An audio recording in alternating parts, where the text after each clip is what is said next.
Good morning all. Today we will see the concept of Huffman code.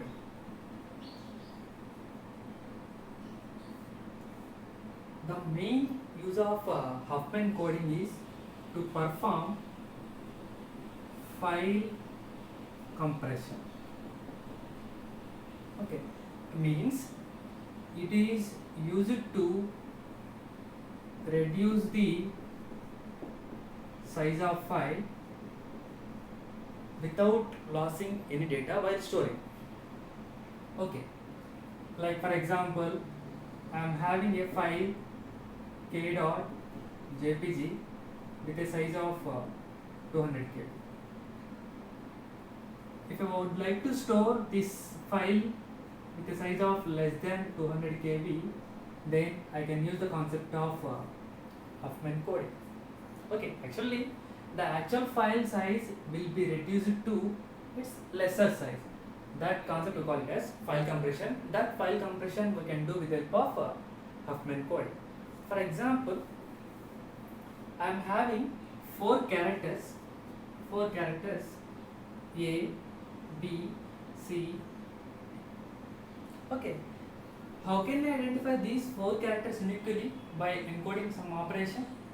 Like for example, I can define A as 00, B as 01, C as 10 and D as 11. I am encoding it into some bit format. Okay, why? Because every kind of file while storing in system, it is going to be stored in the form of bit format only. So I am simply defining A as 00, B as 01, C as 10, D as 11. For example, if I am having 8 characters, then I will use a 3-bit, right? For example, I am having a file AB, A, C, A. This is a kind of J. I am calling it as j.doc.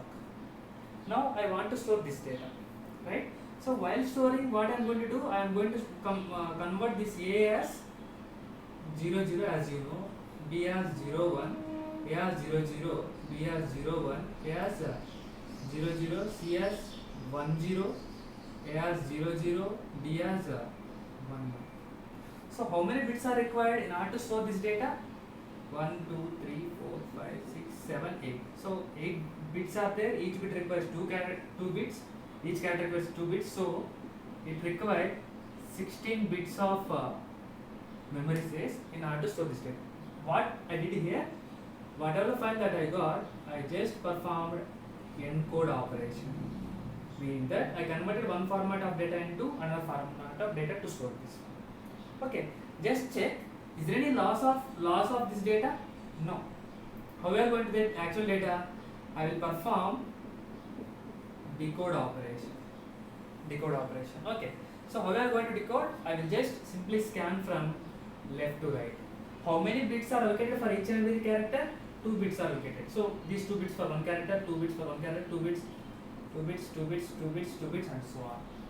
So whenever I am scanning from left to right, 00 represents A, 01 represents B, 00 represents A, 01 represents B, 00 A, 10 represents C, 00 represents A, 11 represents B. So just say these two files are same or not? Yes. This simply defines there is no loss of data. Just check, if I am having a file which contains 8 unique characters A, B, C, D, E, F, G, H, 3, 3, C, 8 unique characters. How we are going to define unique code to each and every character? By taking 3 bits, right? 000, 001, 010, 011, 100, 101, 110, 111, right? That's it. So if I am having a file A, B, AC, same data I am going to take. So sorry, I will take some different data, like it is a collection of some values like A, B, C, D, A, B, A, some data. So while encoding, what we are going to do? You are going to take A as 000, B as 001, C as 010, D as 011, A as 000, B as 01001, A as 000. Then what you are going to do? You are going to perform decode operation. I am going a little bit fast, right? So I am going to perform decode operation. While decoding, how many characters you are going to take now? For every character, I am going to take 3 bits. 000 represents A, 001 represents B, this 01 represents C, 011 represents D, 000 A, 001 B, and 000 represents A, right? So after getting the data, there is no loss. So I can say that this procedure contains, there is no loss of data. There is no. How much amount of memory required in order to store this file in my system? 1, 2, 3, 4, 5, 6, 7. 7 into 3. Each character requires 3 bits. So 7 into 3, that is 21 bits of memory space required in order to store only 7 bits of data. So for example, my file contains 4 characters of same data like this. How much amount of memory space required?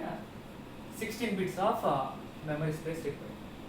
Suppose for example, I am having a file. This file contains 100 characters, and all the characters are any one of the either A or B or C or D. I mean, I am using only 4 characters which will form a 100 length string. So how much amount of memory required in order to store this file? 100 into 2 bits for each and every character. So I will require 200 bits of data. Have you observed anywhere we have reduced the file size? No. Why? Because as it is a j.document file which contains 8 bits, which will require 16 bit, 8 characters which will require 16 bits, and this is a file 7 characters 21 bits of data, 100 characters 200 bits of data. So we didn't reduce anywhere any file size. So what is my question is there any particular procedure which I can store this particular 8 characters with a size of less than 16 bits or not? The same question will be applied here. Is there any procedure which I am going to store these 7 characters of data with less than 21 bits or not? The same question here. Is there any procedure which will take memory capacity of 200 bits, less than 200 bits of data for 100 characters? Yes, there is a particular procedure. That particular procedure I am calling it as Huffman coding. Okay, just simple one point here. Here, if you take any process at any point of time, for every character, I am allocating fixed length bits. Like in this particular procedure, I have allocated 2 bits for each and every character. Here in this particular procedure, 3 bits for each and every character. In this particular procedure, 2 bits for each and every character. This procedure, I am calling it as fixed length encoding. Fixed length encoding means that whenever you are following fixed length encoding, you won't lose any data. Is there any loss of data? There is no loss of data. But is there at any point of time have you reduced any file size? No. So in fixed length encoding there is no loss of data, but it will take more space. More space means it will take the actual space. So to overcome this problem, meaning that I need to reduce the actual space size, for that I will go for the another procedure. That one I am calling it as variable length encoding. Okay, write an octave here. Just pause the video and write down.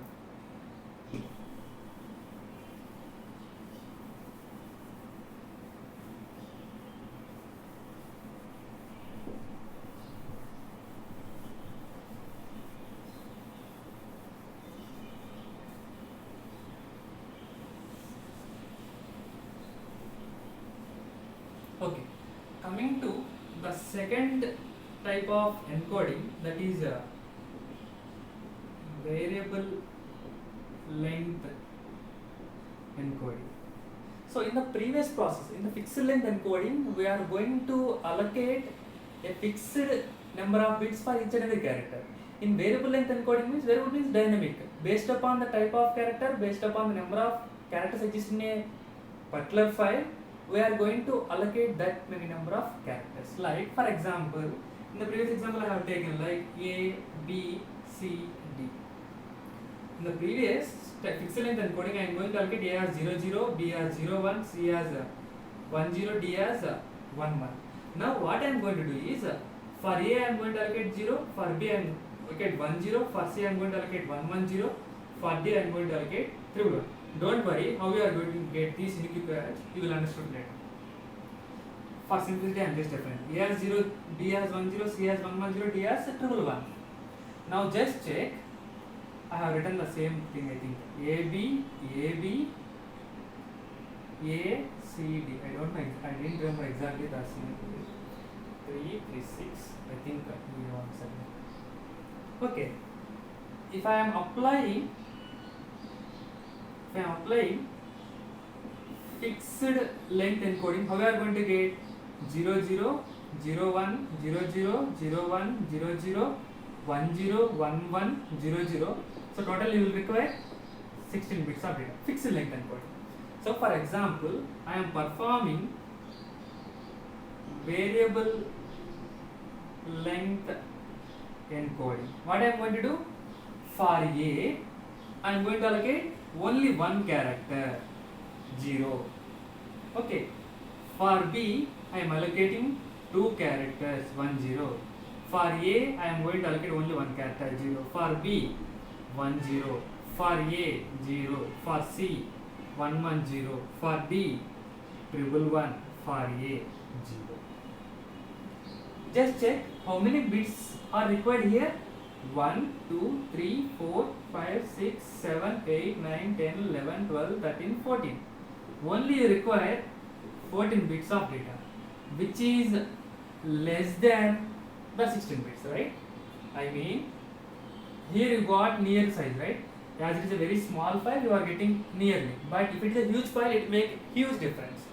So how we are going to get this size as less than 16 bits means, here I have applied a small logic. That logic I am calling it as, it's a principle of Huffman coding. I mean, for just check this one. What are the frequent characters are there? Frequent characters are A. Most frequent character is A. Least frequent character is D or C. So the principle of Huffman coding is, for most frequent characters, allocate less bits. Most frequent characters allocates less bits, and for least frequent characters allocate large bits. That's it. If you follow that principle, obviously you will get. See, the most frequent character is A, right? So for that I allocated very less bits of data, that is only one bit. For large bits I am allocating 1, 1, 0 or 1, 1. So that is the reason only you will get. Here you may get confusion, here you may get doubt. That is, okay, fine, very good. While performing encoding, there is no problem. But you have a question, that is, while performing decoding, how we are going to get the actual data, right? Just simply see, if you observe here, how we are going to do in the previous process, we are going to simply scan from left to right, and I will scan two characters and I will check this is A, and I will scan next two characters and I will check this is B, and I will just two characters, this is A, next two characters B, like this you are going to do. But coming to here, it will follow some different process. That means it is going to check character by character. That means first it is going to take the first character 0, and it is going to check in the corresponding table is there any character which will starts with 0? No, only one character which starts with 0, that is A. So directly simply write A. Next it will move further. Is there any character which will starts with 1? Yes, there are 3 characters which will starts with 1. Yes, so it will get confusion. Which character I need to take? So it will, along with 1, it will continue its next. It will take the next character, that is 1 0. Now, is there any character which will starts with 1 0? Yes, there is only one character, that is B. So once it write, it will complete the process. Next it will start scanning subsequent. Next you got 0. 0 means only one character starts with, so A. Next it will start scanning from 1. Is there any character that starts with 1? Yes, but there are 3 characters, so it is getting ambiguous. Which one I will take? So it will perform continuation to next one. 1 0, only B. Next 0 starts with A only. 1 starts with 3. Next, so it will take 1 1. 1 1 starts with, it will eliminate. 1 1 starts with these 2. So it will get again ambiguity. So it will take the next one. Right? So it is going to take 3 bits. So 1 1 0 accepts C. Next 1 starts with these 3. 1 1 starts with these 2. 1 1 starts with this one. So it is going to take B. Next is going to take 0. 0 means B. Just check whether we got the actual data or not. A, B, A, B, A, C, D. So here also we are getting the data, actual data. So here also we are not losing any data. But the advantage here is it is going to take only 14 bits of memory space. But coming to the actual static fixed length encoding, we are going to take actual space. But here we are going to take only 14 bits of data. So that is the advantage of variable length encoding. But here the question is, how we are going to allocate this encoding mechanism, meaning that for this character only 0, for B 1 0, for C 1 1 0, for D 1 1. How we are going to allocate? Like if you take any file, there won't be only 4 characters. It may contain some 2 lakh characters. It may contain some special characters. It may contain spaces, question mark, straws, etc. Anything we can make it. So how we are going to allocate that particular thing? So if you are having only 4 characters, it is very easy for us. We can just count. But if you are having 2 lakh characters, or if you are having very huge number of characters, how we are going to allocate?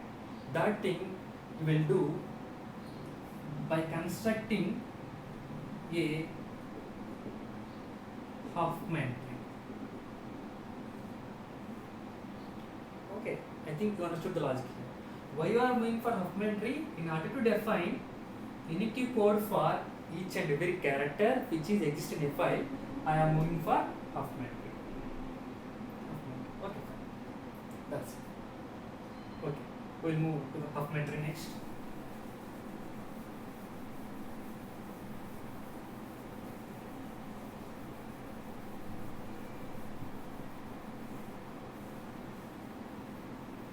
Okay, see, in order to reduce or in order to perform any kind of file compression, first you need to find out the count of frequency of all characters in your file. Need to count of frequency of all characters in your file. Like for example, in the previous example I have seen, right? A B, A C, D, A, I think, right? So first step is you need to find the count of frequency of characters, right? How many times A occurred? How many times A occurred means it is A occurring for 4 times, B is occurring for 3 times, C is occurring for 1 time, D is occurring for 1 time. That is the first step.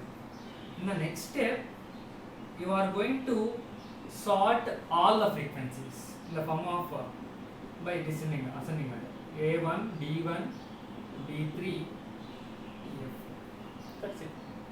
And in the next step, you are going to perform unique encode.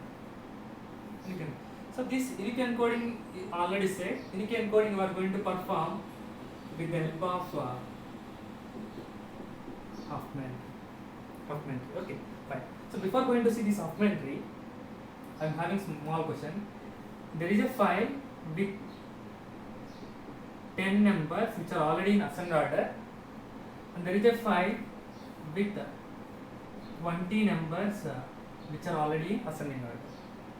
Now I need to copy these two files data in such a way that the resultant file should contain 30 numbers and all should be in sorted order. All should be in sorted order. So how many movements we require? Total we require 31. Okay, we'll see this in later.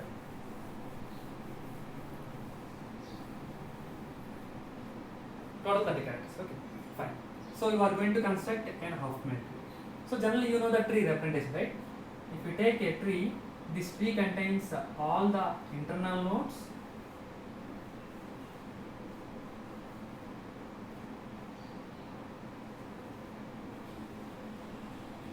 or else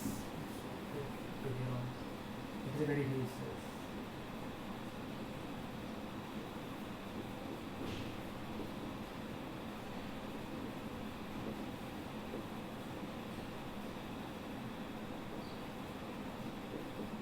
You know, right? This one represents external node. All the squares represent external nodes and all the circles represent internal nodes, which I already explained. What is expression tree?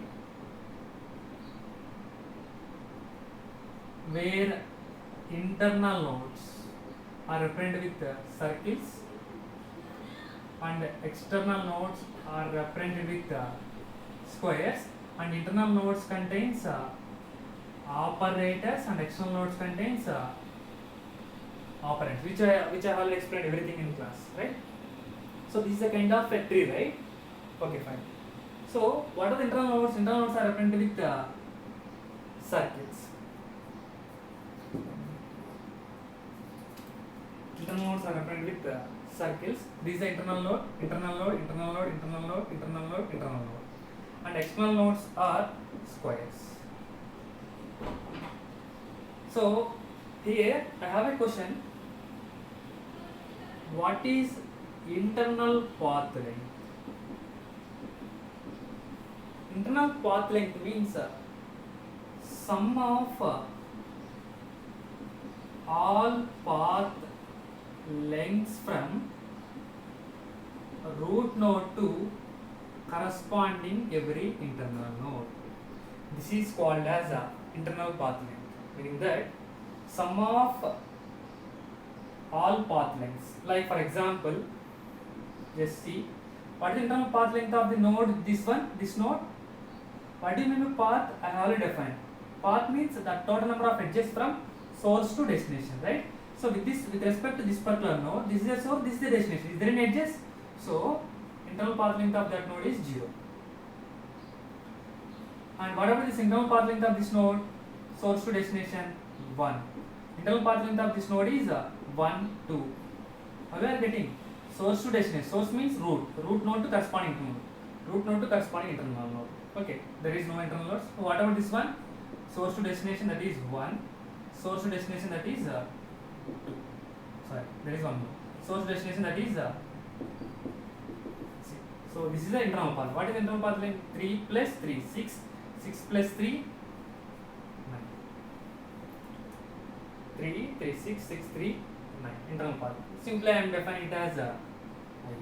There is one more technical term. We will call it as external path length. Simply, in the internal path length, sum of all path lengths from root to the internal node. Whereas coming to this one, sum of all possible paths from root to external node.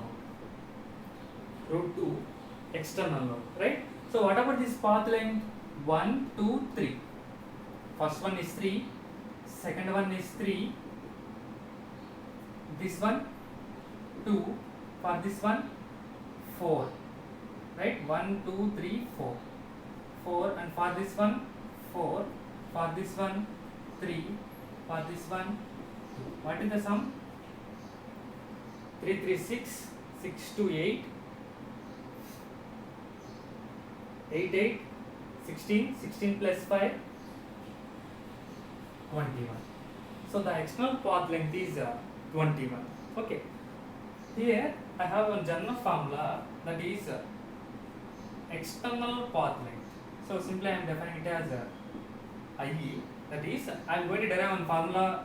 I mean, there is some relation between internal path length and external path length. That is IE equal to IL plus 2 into n, where n is total number of internal nodes, not external. Total number of internal nodes. Just substitute. What is the value of IL? IL value is 9. Sum of all possible paths from root to the internal node is 9, plus 2 into, what is the total number of internal nodes? 1, 2, 3, 4, 5, 6. 6, right? That is 6 into 2, 12. 12 plus 9, 21. External path length is 21 and this external path length is 21.